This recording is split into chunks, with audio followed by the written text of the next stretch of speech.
विजया एकादशी व्रत कथा, जिसे फाल्गुन कृष्ण एकादशी भी कहते हैं, आइए सुनते हैं व्रत कथा। धर्मराज युधिष्ठिर बोले, हे जनार्दन, फाल्गुन मास के कृष्ण पक्ष की एकादशी का क्या नाम है तथा उसकी विधि क्या है? कृपा करके आप मुझे बताएं। श्री भगवान बोले, हे राजन, फाल्गुन मास के कृष्ण पक्ष की एकादशी का नाम विजया एकादशी है। इसके व्रत के प्रभाव से मनुष्य को विजय प्राप्त होती है। ये सब व्रतों से उत्तम व्रत है। इस विजया एकादशी के महात्म्य के श्रवण व पठन से समस्त पाप नाश को प्राप्त हो जाते हैं। एक समय देवर्षि नारद जी ने जगत पिता ब्रह्मा जी से कहा, महाराज, आप मुझसे फाल्गुन मास के कृष्ण पक्ष की एकादशी विधान कहिए। ब्रह्मा जी कहने लगे कि हे नारद, विजया एकादशी का व्रत पुराने तथा नए पापों को नाश करने वाला है।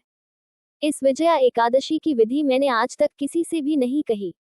ये समस्त मनुष्यों को विजय प्रदान करती है। त्रेता युग में मर्यादा पुरुषोत्तम श्री रामचंद्र जी को जब 14 वर्ष का वनवास हो गया, तब वे श्री लक्ष्मण तथा सीताजी सहित पंचवटी में निवास करने लगे। वहां पर दुष्ट रावण ने जब सीताजी का हरण किया, तब इस समाचार से श्री रामचंद्र जी तथा लक्ष्मण अत्यंत व्याकुल हुए और सीताजी की खोज में चल दिए। घूमते घूमते जब वे मरणासन जटायु के पास पहुंचे, तो जटायु उन्हें सीताजी का वृतांत सुनाकर स्वर्गलोक चला गया। कुछ आगे जाकर उनकी सुग्रीव से मित्रता हुई और बाली का वध किया। हनुमान जी ने लंका में जाकर सीताजी का पता लगाया और उनसे श्री रामचंद्र जी और सुग्रीव की मित्रता का वर्णन किया। वहां से लौटकर हनुमान जी ने भगवान राम के पास आकर सब समाचार कहे।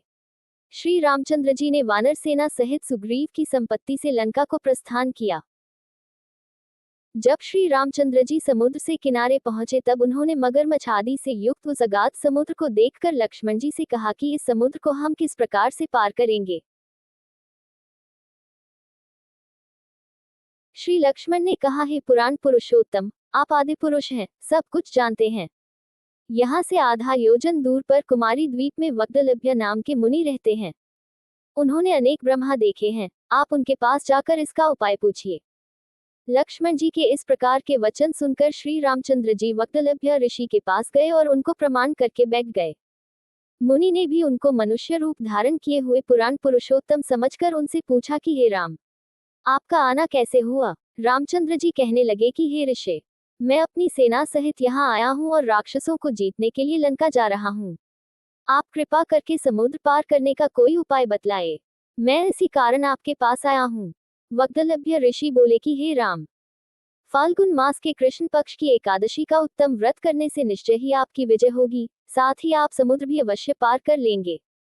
इस व्रत की विधि यह है कि दशमी के दिन स्वर्ण, चांदी, तांबा या मिट्टी का एक घड़ा बनाएं। उस घड़े को जल से भरकर तथा 5 पल्लव रख वेदिका पर स्थापित करें।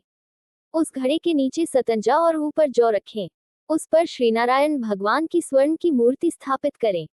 एकादशी के दिन स्नानादि से निवृत्त होकर धूप, दीप, नैवेद्य, नारियल आदि से भगवान की पूजा करें।